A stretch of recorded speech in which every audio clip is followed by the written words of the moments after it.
बेंगलुरु में अपोजिशन जमातों की 2 रोजा मीटिंग का एहतमाम किया गया। सबकी नजरें इन 2 रोजा मीटिंग पर लगी हुई है क्योंकि इन 2 दिनों में बीजेपी के खिलाफ लड़ने का फॉर्मूला तय हो जाएगा। जबकि इजलास के पहले दिन कांग्रेस सदर मल्लिकार्जुन खड़गे, कांग्रेस पार्लिमानी पार्टी के सदर सोनिया गांधी, राहुल गांधी, नीतीश कुमार, लालू यादव, अरविंद केजरीवाल, ममता बनर्जी, अखिलेश यादव, महबूबा मुफ्ती और दीगर रहनुमा मौजूद थे। मीटिंग नहीं, इनफॉर्मल बातचीत थी और भोजन था जो अभी भी चल ही रहा है। कल के लिए एजेंडा सेट हुआ। कल फिर मिलेंगे हम लोग, फिर आपसे बात करते हैं। अभी कल है मेन मीटिंग, जैसा कि आज सुबह भी आपको बताया था। Main meeting is tomorrow. उसके बाद फिर आपसे दोपहर के बाद फिर मुलाकात होगी, तब आपको पूरी बात बताई। एक इनफॉर्मल मीटिंग थी, इनफॉर्मल बातचीत थी, उसमें एजेंडा नहीं होता। इनफॉर्मल में सब अपनी अपनी बात रखते हैं। क्या कोई पॉजिटिव संकेत मिल? पॉजिटिव तो है, दूसरी बार मिल रहे हैं तो पॉजिटिव ही है। लगता है बहुत जरूरी मीटिंग थी। मुझे लगता है ये मीटिंग होनी थी। मुझे ऐसा लगता है कि संयुक्त विपक्ष जब एक साथ एकजुट होकर खड़ा हो जाता है तो मोदी सरकार को घुटने टेकने पड़ते हैं। बहुत सारे अहम मुद्दों पर चर्चा हुई और इस देश को एकजुट रखने में, इस देश के संविधान को बचाने में हम जो कुछ कर सकते हैं वो करने के लिए हम प्रतिबद्ध हैं। महाराष्ट्र के नायब वज़ीर आला अजीत पवार और उनके धड़े के एनसीपी एमएलएज ने मुंबई के वाईबी चौहान सेंटर में मुसलसल दूसरे दिन पार्टी सदर शरद पवार से मुलाकात की। शरद पवार पहले ही वाईबी चौहान सेंटर में मौजूद थे और इस मीटिंग के बाद अजीत पवार कैंप के लीडर प्रफुल्ल पटेल ने कहा कि आज अजीत पवार, सुनील और मैंने वाईबी चौहान सेंटर में शरद पवार से मुलाकात की। हमने उनसे दोबारा एनसीपी को मुत्तहिद रखने की दरखास्त की और उन्होंने हमारी बात सुनी, लेकिन इस पर कुछ कहा नहीं। माननीय अजीत पवार साहब के नेतृत्व में यहां पर पवार साहब के आशीर्वाद लेने के लिए पहुंचे। कल जैसे आपको मालूम है कि केवल जो मंत्रिमंडल में काम करने वाले जो मंत्री हैं उनके साथ मैं और सुनील तटकरे जी आए थे और आज बाकी के विधायक, क्योंकि कल रविवार था, विधायक आज ही यहां पर विधानसभा का सत्र शुरू हुआ इसलिए पहुंचे हैं और जो भी विधायक यहां मुंबई पहुंचे थे उनको यहां पर उनके साथ माननीय अजीत पवार साहब और मैं और सुनील तटकरे जी पहुंचे। हमें मालूम पड़ा कि पवार साहब यहां पर पहुंचने वाले हैं। चौहान सेंटर में हमेशा की तरह वो आते ही हैं, तो हमने विधानसभा से सब लोग एकत्रित होकर यहां पर पहुंचे। पवार साहब के आशीर्वाद हमने लिए और जिस तरह से कल हमने उनको विनती की थी कि पार्टी एक संग रहनी चाहिए, आपका आशीर्वाद और मार्गदर्शन उस दिशा में जरूर हो, यही विनंती करके हम यहां से प्रस्थान कर रहे हैं।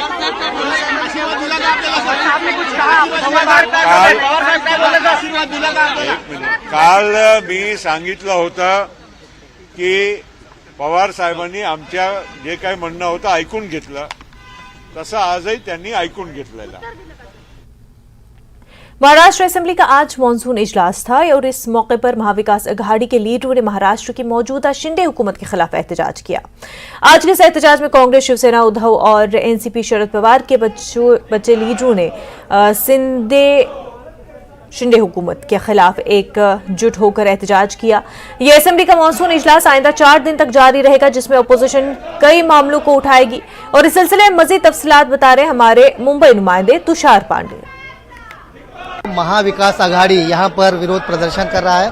आप देखें तस्वीरें तो यहाँ पर जितने भी महाविकास आघाड़ी के नेता हैं यहाँ पर विरोध प्रदर्शन कर रहे हैं। जिस तरह से पिछले दिनों बीजेपी में जो है शिंदे गुट शामिल हुआ था, फिर उसके बाद एनसीपी का जो गुट शामिल हुआ है उसका यहाँ पर विरोध करते हुए नारेबाजी की जा रही है, जहाँ पर ये नारे दिया जा रहा है कि 50 खोखे एकदम ओके। और आप देखें तो कांग्रेस के, एनसीपी के और शिवसेना के जो बचे हुए नेता है महाविकास आघाड़ी के, सब यहाँ पर हैं और सभी नारेबाजी लगातार कर रहे हैं। आज पहला दिन है अधिवेशन का और यहाँ पर विरोध प्रदर्शन किया जा रहा है। ये 4 तारीख तक अधिवेशन चलने वाला है। कई ऐसे मुद्दे हैं जिसे लेकर के सरकार को घेरा जाएगा। तमाम जो कांग्रेस के वरिष्ठ नेता है उन्होंने साफ तौर पर कहा है कि किसानों का मुद्दा हो या फिर कोई भी मुद्दा हो, उसे लेकर के जो है यहाँ पर चर्चा की जाएगी और सवाल जो है पूछा जाएगा और जवाब जो है सरकार से लिया जाएगा। कुल मिलाकर देखा जाए तो आज पहला दिन है, पहले दिन ही यहाँ पर आप देखें तो विरोध प्रदर्शन किया जा रहा है और महाविकास आघाड़ी ने बिल्कुल तैयारी कर ली है कि किस तरह से सरकार को घेरना है, क्योंकि इस बार हमने देखा कि एनसीपी के जो अजित पवार है उन्होंने एक बड़ा खेमा जो है एनसीपी से अलग होकर के महाविकास आघाड़ी में ज्वाइन हुआ, अलग होकर के सरकार में ज्वाइन हुआ है। इसी को करके यहाँ पर चीजें शुरू हुई, यानी कुल मिलाकर देखा जाए आज पहला दिन है अधिवेशन का और ये अधिवेशन 4 तारीख तक चलने वाला है। तमाम मुद्दे हैं जिसे लेकर के महाविकास आघाड़ी तैयार है, सरकार को घेरेगी और ये तय कर लिया गया कि जो भी सवाल है उसका जवाब इस बार सरकार को देना होगा। कैमरामैन अविनाश लुंडे के साथ विशाल पांडे, न्यूज 18 मुंबई। पाकिस्तानी रिहायशी सीमा हैदर को हिरासत में ले लिया गया है और यूपीएटीएस सीमा हैदर से खुफिया मकाम पर पूछगछ कर रही है, जिसमें पाक फौज का ताल्लुक सामने आया है। बता दें कि सीमा हैदर एटीएस के रडार पर थी। वो अपने आशिक सचिन से मिलने नेपाल के रास्ते भारत आई थी। अब एटीएस की टीम व्हाट्सएप चैट और तमाम शवाहिद की बुनियाद पर मजीद इंक्वायरी करेगी और इसके साथ सीमा हाईकमीशन के शिनाख्ती कार्ड भी भेजे गए थे, जिससे मालूम हुआ है कि सीमा का चचा पाकिस्तानी फौज में सूबेदार और भाई पाकिस्तानी फौजी है, जबकि भारत की सिक्योरिटी एजेंसी सीमा से अभी पूछगछ करेगी।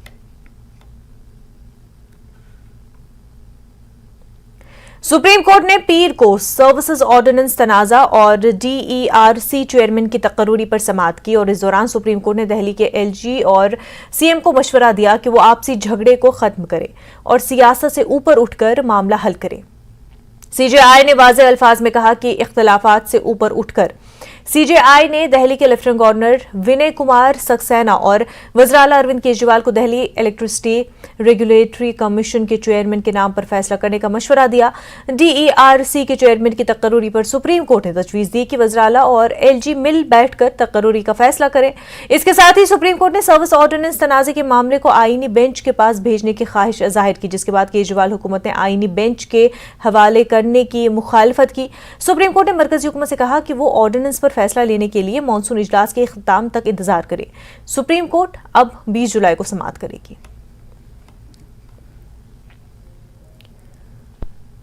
राज्यसभा की तमाम 11 सीटों पर बिला मुकाबला उम्मीदवार मुंतखब हुए हैं। मगरबी बंगाल की 6, गुजरात की 3 और गोवा की 1 सीट पर वोटिंग की जरूरत नहीं है।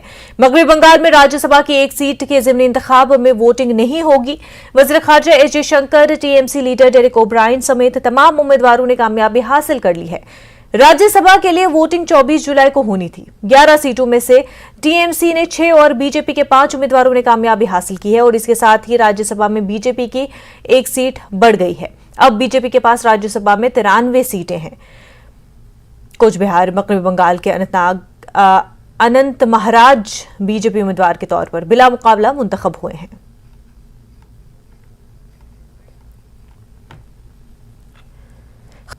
ब्रेक के बाद आपका खैर मकदम है। All India Muslim personal law board ने यकसा सिविल कोड की मुखालफत और बहस के लिए एक कमेटी तश्कील दी। ये कमेटी रियासी सतह पर तंजीमों और सियासी जमातों से मुलाकात कर इस बात पर बहस करेगी कि मुल्क के लिए यकसा सिविल कोड क्यों जरूरी नहीं है। बोर्ड कमेटी ने इतवार को अखिलेश यादव से मुलाकात की। बोर्ड की यूपी कमेटी के मेंबरान मोहम्मद सुलेमान, खालिद रशीद फिरंगी महली, मौलाना अतीक अहमद और आमना रिजवान ने साबिक वज़ीर आला अखिलेश यादव से यूसीसी के हवाले से बातचीत की। मोहम्मद सुलेमान ने कानपुर में बताया कि अखिलेश यादव के साथ बातचीत के बाद बोर्ड की तश्कील करदा कमेटी मुतमईन है। उन्होंने बताया कि अखिलेश यादव ने हर सतह पर बोर्ड के साथ यकसा सिविल कोड की मुखालफत करने पर इतफाक किया है। मोहम्मद सुलेमान ने बताया कि उत्तर प्रदेश के वज़ीर आला योगी आदित्यनाथ को भी एक खत भेजा गया है जिसमें उनसे मुलाकात का वक्त मांगा गया है, लेकिन अभी तक वहां मिलने का वक्त नहीं मिला। मोहम्मद सुलेमान ने बताया कि यकसा सिविल कोड के खिलाफ 26-27 जुलाई को दिल्ली में एक बड़ा मुजाहरा होने जा रहा है। मुल्क भर से 100 से ज्यादा तंजीमें दिल्ली के जंतर मंतर पहुंचेगी। महाराष्ट्र के सुरेश माने की अपील पर तंजीमें यूनिफॉर्म सिविल कोड के खिलाफ एहतजाज करेंगी। अखिलेश जी से मुलाकात हुई, बहुत सकारात्मक बातें हुई, बहुत डिटेल में उनसे चर्चा हुई कि यूसीसी भारत की संवैधानिक व्यवस्था और संविधान में जो यूनिटी एंड डाइवर्सिटी है, अनेकता में एकता का जो कंसेप्ट है, स्पिरिट है, वो स्पिरिट आइडिया ऑफ इंडिया को रिफ्लेक्ट करती है, उसका प्रतिबिंब है। आइडिया ऑफ इंडिया क्या है? तमाम सामाजिक इकाइयाँ, तमाम आदिवासी, अल्पसंख्यक, भाषाई इकाइयाँ, क्षेत्रीय इकाइयाँ, ग्रामीण शूद्र जिन्हें कहते हैं या बुद्धिस्ट, ये सब के सब अपने सामाजिक पारिवारिक कस्टम्स के को बाकी रखते हुए जीवन गुजारेंगे। महाराष्ट्र में टमाटर की काश्त करने वाला एक किसान सिर्फ एक माह में करोड़पति बन गया। गुज़िश्ता कई दिनों से मुल्क भर में टमाटर की कीमतों में इजाफा हो गया और फी किलो टमाटर 150 से 300 रुपए तक फरोख्त हो रहे हैं। महाराष्ट्र के पुणे जिले के एक किसान ने एक माह में 13,000 कैरेट टमाटर बेचे और 1.5 करोड़ रुपए कमाए। उसने अपनी 12 एकड़ जमीन पर टमाटर की काश्त की। महाराष्ट्र के पुणे जिले के जनार गांव का किसान तुकाराम भागूजी ने 1.5 करोड़ रुपए से ज्यादा की कमाई की। तुकाराम भागूजी ने जुम्मे को 900 टमाटर की पेटियां फरोख्त की, जिससे एक ही दिन में 18 लाख रुपए कमाए। तुकाराम ने अपने बेटे ईश्वर और बहू सोनाली की मदद से एक माह में 13,000 टमाटर के कैरेट बेचे। उनके पास 18 एकड़ ज़राई जमीन है और उसने टमाटर की काश्त के लिए 12 एकड़ जमीन इस्तेमाल की। आणि यावर्षी उच्चांकी बाजार भेटला, त्यामुळे मनस्वी आनंद मला होत आहे। एवढे 6-7 वर्ष मी टोमॅटो करतोय, त्यामध्ये सर्वाधिक नफा मला आजपर्यंत भेटलेला आहे। 1 कोटीपेक्षा माझा जास्त उत्पन्न भेटलेलं आहे आणि सर्वाधिक मोठा टोमॅटो उत्पादक म्हणून माझा सन्मान झाला। काल जिल्हा उपनिबंधक यांनी आणि मार्केट कमिटीचे सभापती साहेब आणि सर्व संचालक मंडळ यांनी देखील माझा मार्केटमध्ये सत्कार केला। या सर्व करतात मला मनस्वी आनंद झाला। यामाग आमच्या आजी आजोबांची पुण्य, आई वडिलांचे कष्ट आणि माझी आणि माझ्या पत्नीची मेहनत आहे। दिल्ली में सैलाबी सूरत हाल अभी बेहतर हुई, लेकिन कुछ इलाकों में आज भी पानी भरा हुआ है, जबकि बारिश थमी हुई है। अवाम को थोड़ी राहत जरूर मिली है। बारिश और सैलाबी सूरत हाल के बाद कुछ रोड्स को बंद कर दिया गया था, उन्हें अब बारिश का पानी सड़कों पर कम हुआ, जिसके बाद लोगों की आवाजाही बहाल हुई। मजीद तफसीलात बता रहे हैं हमारे नुमाइंदे। देश की राजधानी दिल्ली में अभी भी कई जगहों पर जल भराव की स्थिति देखने को मिल रही है। इस वक्त मैं ITO पर मौजूद हूं और मैं आपको दिखाना चाहूंगी कि आप देख सकते हैं पानी जो है वो लगातार अभी भी भरा हुआ है, लेकिन अभी लोगों को थोड़ी राहत मिली है, क्योंकि आप देख सकते हैं कि इन रोड्स को खोल दिया गया है। पहले यहाँ पर घंटों घंटों लोगों को ट्रैफिक में फंसना पड़ रहा था, पानी के चलते बहुत ज्यादा दिक्कतें हो रही थी, लेकिन अब जो है लोग आ जा पा रहे हैं। यहाँ से आना जाना दोनों रास्ते खुल गए हैं और आप देख सकते हैं, लेकिन पानी जो है वो अभी लगातार इसी तरीके से भरा हुआ है। और कई जगह ऐसी हैं, चाहे वो राजघाट की बात हो, ITO की बात हो, लगातार कोशिश की जा रही है कि पानी को धीरे धीरे निकाला जाए, क्योंकि लोगों को अभी भी बहुत ज़्यादा दिक्कतें हो रही है। आप देख सकते हैं कि लोग कैसे आ रहे हैं और यहाँ पर भी जो पुल बनाया गया है, इसमें भी लोगों को पूरे अपने जूते उतारने पड़ रहे हैं, भीग कर जाना पड़ रहा है। देखिए पानी जो है वो पूरी तरीके से भर चुका है, लोगों को बहुत ज़्यादा दिक्कतों का सामना करना पड़ रहा है। वहीं अगर हम यमुना के जल स्तर की बात करें तो मामूली बढ़ोतरी जो है वो देखने को मिल रही है। अभी थोड़ी देर पहले 205.48 था, अब धीरे धीरे दोबारा से देखने मिल रहा है कि अभी दोबारा से थोड़ी सी बढ़ोतरी हुई है, 205.50 हुई है। और इसी तरीके से देखा जा रहा है कि लगातार जो है यमुना का जल स्तर जो है वो बढ़ता जा रहा है। तो अभी भी लोगों के लिए उतनी ही परेशानियां, उतनी ही मुश्किलें हैं। और जिस तरीके से दोबारा से यमुना का जल स्तर दोबारा बढ़ने लगा है, तो भी लोगों को चिंता हो रही है कि इसी तरीके से जो है वो पानी बढ़ता रहेगा, पानी कैसे निकल पाएगा, क्योंकि अभी लोगों की जो जिंदगी है वो पूरी तरीके से अस्वस्थ हो गई है, क्योंकि मेट्रो बहुत धीमी चल रही है और घंटों घंटों का ट्रैफिक जाम भी लग रहा है। और अभी भी जो लोग हैं पैदल चल रहे हैं, जिन्हें यहाँ से क्रॉसिंग करनी है, उन्हें बहुत ज्यादा दिक्कतों का सामना करना पड़ा है। कैमरामैन आकाश के साथ फराह खान, न्यूज़ 18 दिल्ली। कश्मीर हुकूमत ने कश्मीर यूनिवर्सिटी के public relation officer PRO Fahim Aslam महकमे रेवेन्यू के अफसर M हुसैन मीर और पुलिस कांस्टेबल अरशद अहमद को पाकिस्तानी दहशतगर्द तंजीमों के साथ फाल तौर पर काम करने, दहशतगर्दों को रसद फराहम करने, दहशतगर्दी की हिमायत में प्रोपेगेंडा करने के जुर्म में मुलाजमत से बरतरफ कर दिया। दहशतगर्दी की माली इआनत और अलहदगी पसंद एजेंडे को आगे बढ़ाने का भी तीनों पर इल्जाम है। बताया जा रहा है कि तकनीकी तहकीकात से वाज़ेह तौर पर यह साबित हो गया है कि ISI और दहशतगर्द तंजीमों की जानिब से काम कर रहे थे। वहीं पीडीपी सदर महबूबा मुफ्ती ने एलजी इंतजामिया की तरफ से कश्मीर यूनिवर्सिटी के पीआरओ और दीगर 2 को बरतरफ करने की मुखालफत की है। महबूबा मुफ्ती ने ट्वीट किया कि एक ऐसे वक्त में जब बेरोजगारी ज्यादा है, दहशतगर्दी के रवाबित की मज़ाक़खेज़ बुनियादों पर ज़रिया माश को निशाना बनाना बाहमी एतमाद की कमी को मजीद संगीन बनाता है। यह हिंदुस्तानी आईन की दफा 311 2B का गलत इस्तेमाल किया जा रहा है। बीजेपी के सीनियर लीडर और जम्मू कश्मीर के साबिक नायब वज़ीर आला कुवेंद्र गुप्ता ने पीडीपी सरबराह महबूबा मुफ्ती को उनके इस ट्वीट पर निशाना बनाया है, जिसमें उन्होंने दहशतगर्द तंजीमों के लिए काम करने पर कुछ सरकारी मुलाजमीन को बरतरफ करने के हुकूमती फैसलों की मुखालफत की। वहीं बेंगलुरु में अपोजिशन पार्टियों की मीटिंग पर तबसरा करने के लिए कहा गया तो गुप्ता ने कहा कि अपोजिशन पार्टियों को मायूस और बेसम तो उन्होंने करार दे दिया। पुरानी सरकारों की ये कोशिश रही कि कोई मिलिटेंट मरता था, उसके रिश्तेदार को वहां पर नौकरी दी जाती थी, बैकडोर एंट्रीज की जाती थी। आज वो लोग एक नासूर का काम कर रहे हैं।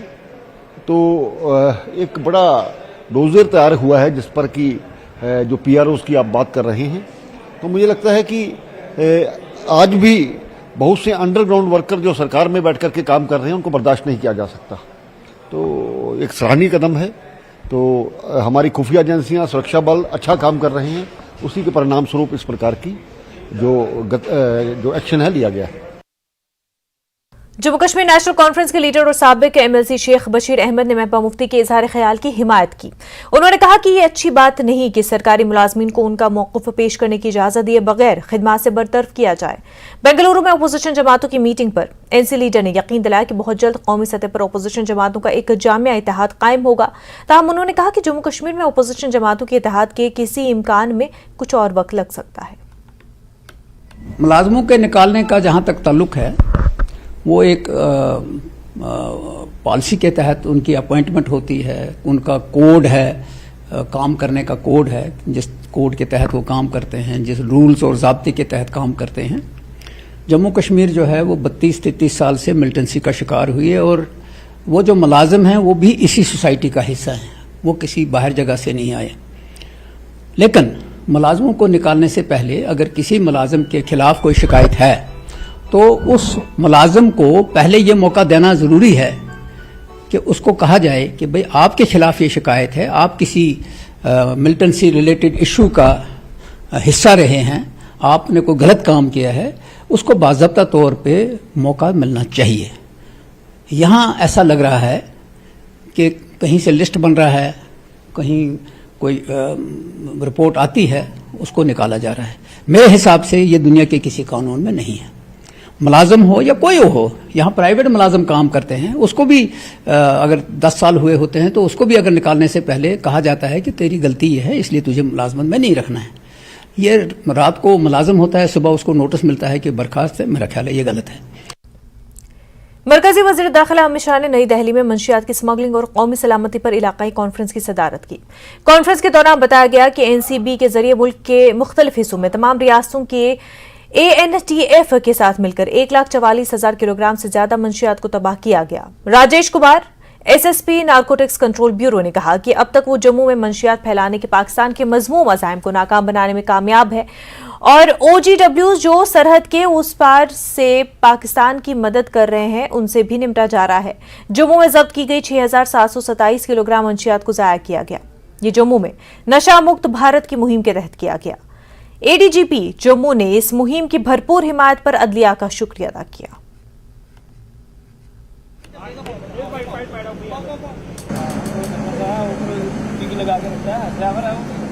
जो ये ड्रग्स पकड़ा गया, ये किन किन इलाकों में पकड़ा गया और कब से कब तक का है?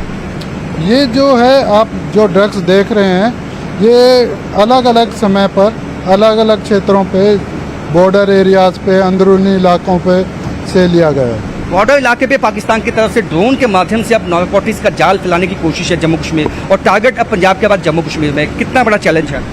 देखिए, जो भी वो चैलेंज हमारे सामने लेके आते हैं, ना केवल NCB बल्कि दूसरी एजेंसीज भी इसका डट के मुकाबला कर रहे हैं और हम उनके इरादों को कभी भी कामयाब नहीं होने देंगे। जैसे अब LOC हो चाहे वो IB का इलाका हो, वहाँ पे कोऑर्डिनेशन है आपका, वो किस तरह का है और जो ये कामयाबी मिली है इसके पीछे आप किसको आप एक सही समझते हैं कि कारण रहे? देखिए, जो सीमावर्ती इलाके हैं उनमें आज के वक्त कोऑर्डिनेशन की कोई कमी नहीं है। सभी एजेंसियां जैसे एनसीबी, एएनटीएफ और सेंट्रल एजेंसी जैसे बीएसएफ, बॉर्डर गार्डिंग फोर्स, इनके साथ मिलजुल कर तालमेल बनाकर हम लोग तस्करों को पकड़ने का कार्य कर रहे हैं। सर, लोकल इन्वॉल्वमेंट जो OGWs हैं वो भी इसमें माध्यम बनते हैं, इसको कलेक्ट करके मार्केट तक पहुंचाने में, उनका जो नेक्सस है उसको खत्म करने में किस तरह की सफलता आपको मिलती हुई दिखाई देती है? इस नेक्सस को हमने काफ़ी हद तक जो है बर्बाद किया है और हमारी आगे भी कोशिश रहेगी कि इस तरह के नेक्सस जो हैं वो हम लोग उनके इरादों में कामयाबी ना होने दें। देश प्रदेश में फिलहाल इतना ही, पर आप बने रहे न्यूज़ 18 जम्मू कश्मीर लद्दाख हिमाचल के साथ। आदाब।